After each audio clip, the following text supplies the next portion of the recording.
Bom dia, irmãs, graça e paz. Hoje eu estou gravando da casa do meu pai, hoje é domingo, dia das mães.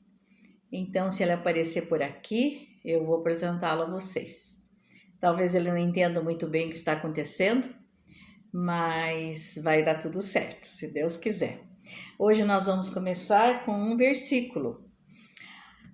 1 João 2,6. Aquele que diz que permanece nele, esse deve também andar assim como ele andou. 1 João 2,6. Esse é o versículo-chave da nossa quarta lição, cujo tema é características do crente verdadeiro. O texto da nossa lição é 1 João 2, de 1 a 6, que eu vou ler para as irmãs. Meus filhinhos, estas coisas vos escrevo para que não pequeis.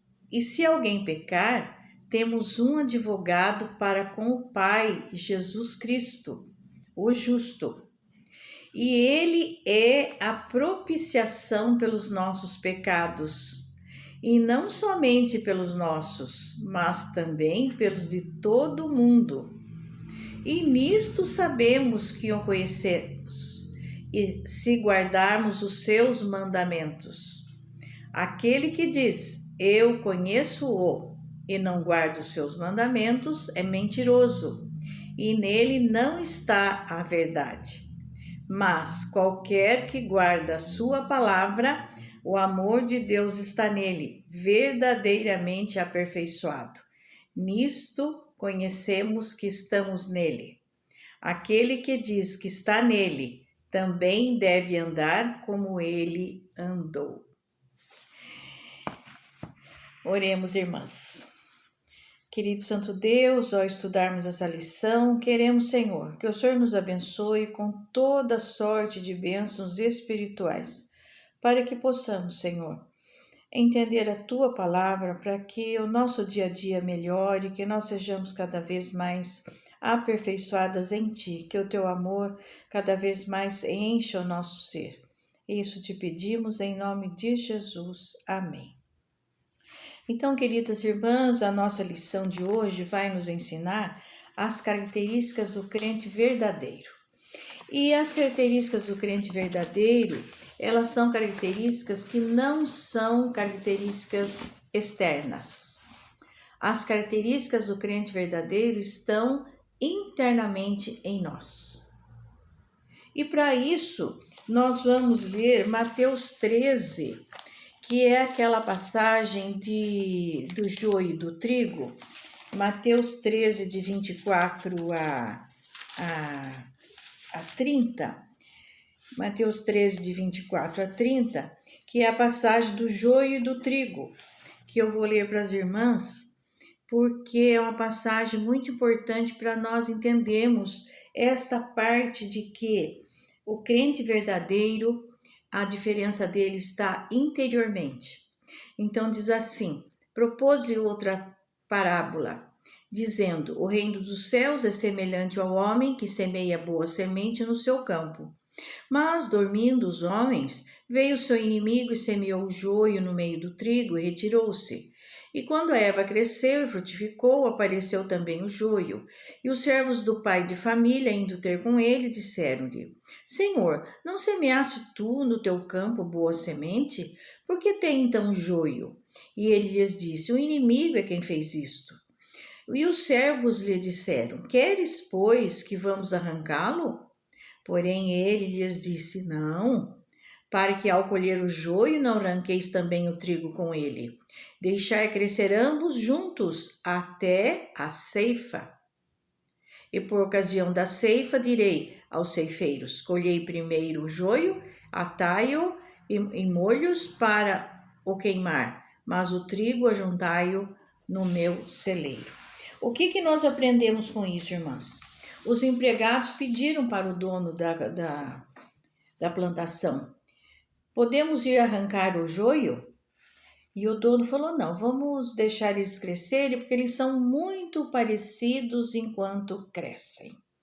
Quer dizer que externamente o joio e o trigo são muito parecidos. Então, onde está a diferença do joio e do trigo? Internamente. Então, o crente e aquele que não é crente, eles vivem dentro das igrejas, vivem fora das igrejas, muito parecidos. Só que aquele que é o crente verdadeiro, a diferença é aquilo que está no seu coração. A diferença é que aquele que ele está mais intimamente ligado com Jesus. São as características internas, é que ele está em oração o tempo todo, ele está intimamente ligado com Jesus, no sentido que ele quer orar a palavra, ele quer ler a palavra, ele quer ouvir Jesus através da leitura da palavra. A nossa lição traz 3 itens muito importantes. O primeiro item é o seguinte: os crentes sabem quem é Jesus. No versículo 1 que nós lemos, o versículo 1 que fala assim, deixa eu voltar aqui, versículo 1 fala: meus filhinhos, estas coisas vos escrevo para que não pequeis. E se alguém pecar, temos um advogado para o Pai, Jesus Cristo, o justo. Então aqui fala que Jesus Cristo é justo. Então somos pecadores, mas Jesus é justo. E ele nos justifica. Ele nos perdoa. E não apenas perdoa, ele nos ajuda em qualquer situação. Na tristeza, na angústia, na doença, nos negócios, na fraqueza, na solidão, em todas as áreas da nossa vida, nos relacionamentos familiares, em tempos de guerra. Então, Jesus nos ajuda em tudo. Inclusive nesta parte que fala que Jesus ele é advogado nos momentos que a gente peca. Enfim, Jesus nos dá segurança. É apenas através de Jesus. Então, nós podemos continuar sendo fiéis. Por quê? Porque Jesus nos dá segurança. Eu posso ser fiel, porque através de Jesus eu tenho segurança. E ele me retorna o amor. E eu continuo sendo fiel. Então, o crente sabe quem é Jesus. Se eu sou fiel, ele continua sendo justo. Ele continua sendo justo e eu continuo sendo fiel.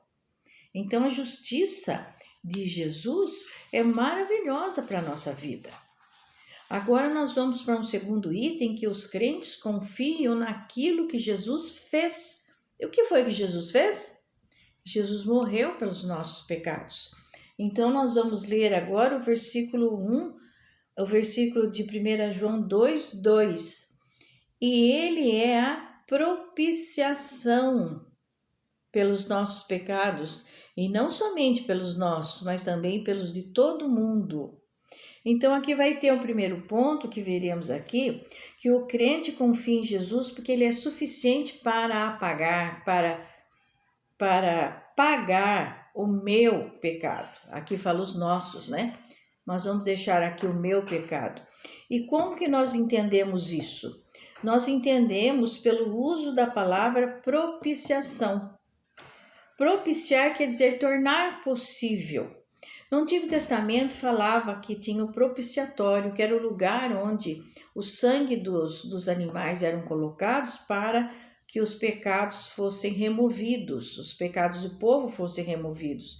E hoje, o sangue de Jesus propicia a remoção dos nossos pecados. E tem um outro versículo em Romanos que confirma isso, em Romanos 3:25, confirma o seguinte: Deus propôs no seu sangue, que é no sangue de Jesus, como propiciação mediante a fé para manifestar a sua justiça. Então, o sangue de Jesus propicia a justiça dele. Então, que a gente vê essas duas coisas juntas para a gente entender bem essa lição. Jesus é justo e, por isso, Jesus remove o meu pecado. Então, até aqui a gente entende isso. Jesus é justo, ele remove o meu pecado mediante a fé que eu tenho nele. Agora, uma coisa muito importante que a lição nos traz é que eu preciso acreditar que sou perdoada. Porque muitas vezes o inimigo, que é muito sagaz, o inimigo ele vem o tempo todo trabalhando na nossa cabeça, o tempo todo ele vem falando para nós, não, mas aquele pecado que você cometia antes era muito grave, e aquele trauma que você tinha, convém você ficar sofrendo de novo.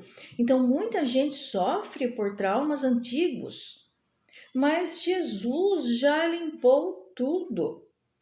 Mas o inimigo vem e vem trabalhando na nossa cabeça, e é isso que nós precisamos entender e trabalhar na nossa vida.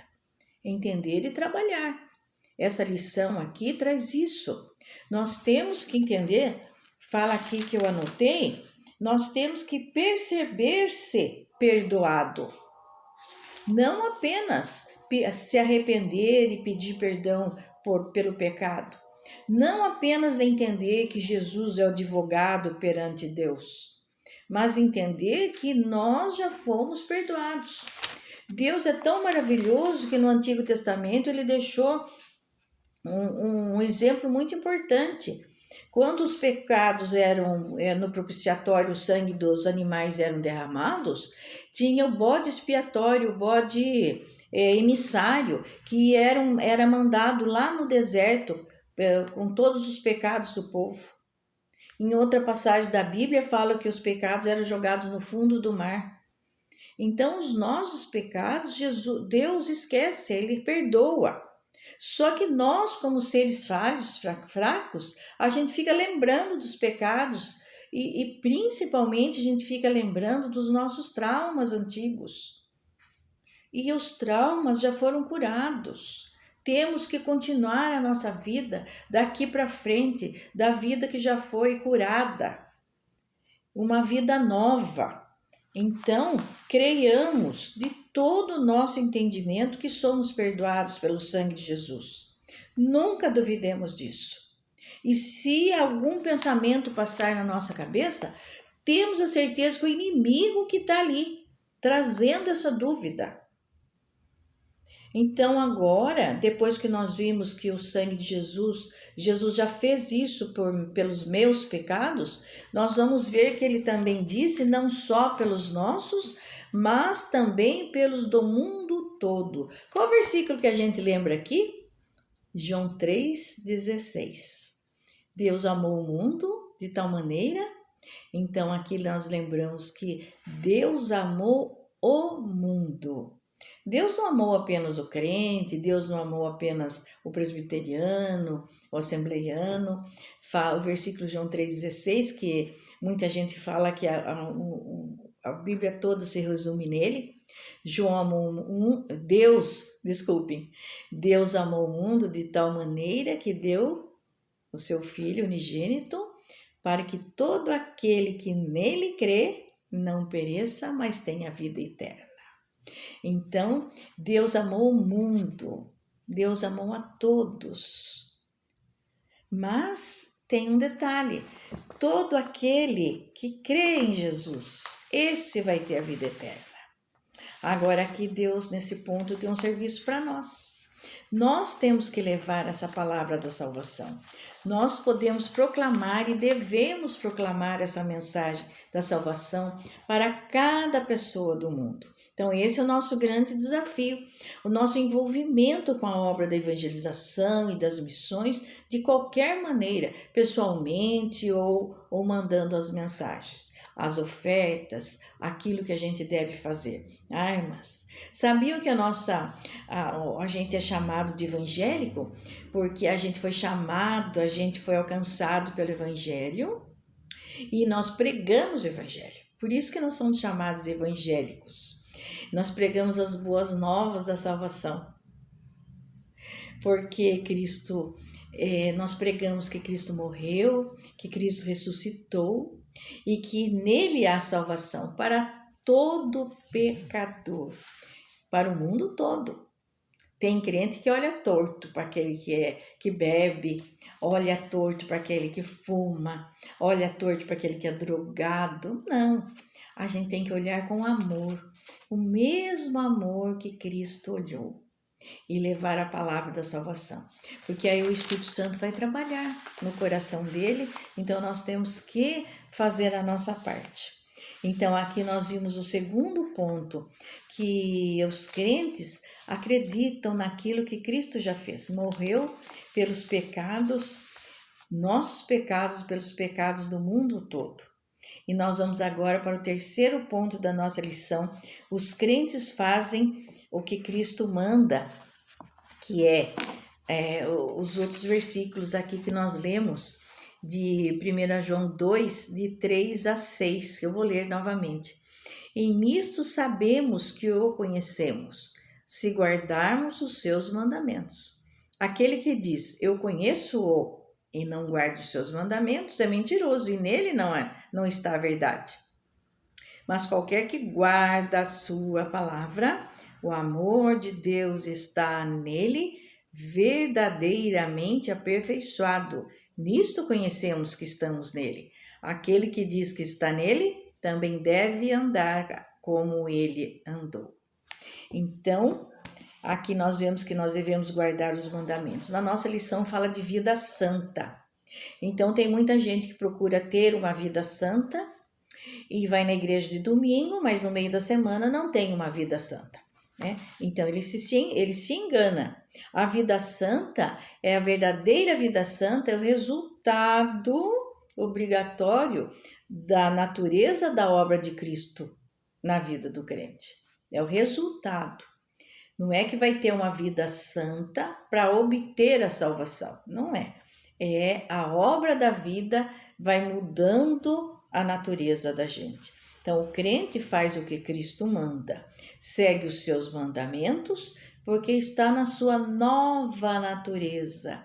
Ele se converteu, ele mudou de vida, teve uma vida nova. E aí ele vai ter uma vida nova, uma vida santa. Ele vai se santificando, ele vai melhorando de uma maneira que ele vai deixando os pecados e vai tentando melhorar e melhorar. Então, quando o crente obedece os mandamentos de Cristo, ele vai demonstrando de uma forma maravilhosa os feitos de Deus na vida dele. Numa conversa que ele tem, ele não conversa querendo fazer bonito, mas ele numa conversa simples, humilde, ele vai conversando de uma forma diferente, de uma forma maravilhosa, de uma forma que ele demonstra uma alegria diferente de que ele tem Cristo no coração. Porque o amor de Deus vai aperfeiçoando nele. Ele vai exalando o bom perfume de Cristo. Ele é o embaixador de Deus aqui na terra. É como se Deus falasse por intermédio dele, porque nós somos cartas vivas de Deus para o mundo. Então, as pessoas, elas querem ver a evidência de Deus em nós. Se nós dizemos que somos evangélicos, eles ficam prestando atenção. Se somos evangélicos, eles ficam prestando atenção. E será que é? Será que é? E ficam vendo as nossas atitudes. Então, aquilo do jeito que nós vivemos, é aquilo que a gente vai demonstrando para que eles possam ver que Cristo faz a diferença na vida de uma pessoa. Então, enquanto os nossos pecados nos afastam, nos separam de Deus, o fato de estarmos com Cristo nos aproximam de Deus. Então, a nossa lição hoje, o tema da nossa lição hoje é as características de um crente verdadeiro. Então, nós vamos encerrar a nossa lição com o mesmo versículo que nós iniciamos, que foi 1 João 2,6. Aquele que diz que está nele, também deve andar como ele andou. Sejamos assim como João diz. Procuremos andar como Cristo andou. É fácil? Não, não é fácil. Mas procuremos orar, procuremos ter intimidade com Jesus, procuremos pedir a Jesus o que eu não estou sendo parecido com o Senhor. Me mostra. E Ele vai mostrando, através até de sonho, através de acontecimentos do dia a dia. A gente fica triste quando a gente descobre que está fazendo coisa errada. Mas dá uma tristeza na gente. Mas daí a gente fala, nossa, mas o Senhor me mostrou isso. Então não vou fazer mais. E aí a gente vai melhorando naquele ponto. Às vezes a gente nem melhora na hora. Aí a gente vai pedindo perdão. Há um belo dia a gente fala, nossa, agora não estou fazendo mais. Mas a gente tem que se humilhar perante Ele e pedir para Ele, perguntar para Ele o que é que eu preciso fazer para ficar parecida com o Senhor Jesus. É isso que nós temos que fazer. Então, nossa lição, as características do crente verdadeiro. Então, que sejamos parecidos. Aquele que diz que está nele, também deve andar como ele andou. Oremos, irmãs. Querido Santo Deus, que o Senhor possa realmente nos fazer mais semelhantes ao seu Filho. O Senhor deu esse amor verdadeiro por nós, deu o seu Filho verdadeiramente e que morreu em nosso lugar. Nós sabemos que o seu Filho é justo, sabemos que o Senhor é justo e com a sua justiça o Senhor está olhando para nós. E que tenhamos fé realmente, Senhor, que o Senhor possa nos livrar deste mundo, que o Senhor possa nos deixar aqui para sermos testemunhas suas. Agora, Senhor, nos abençoe e nos faça melhores, Senhor, mais semelhantes a Jesus. Oramos, Senhor, em nome de Jesus. Amém.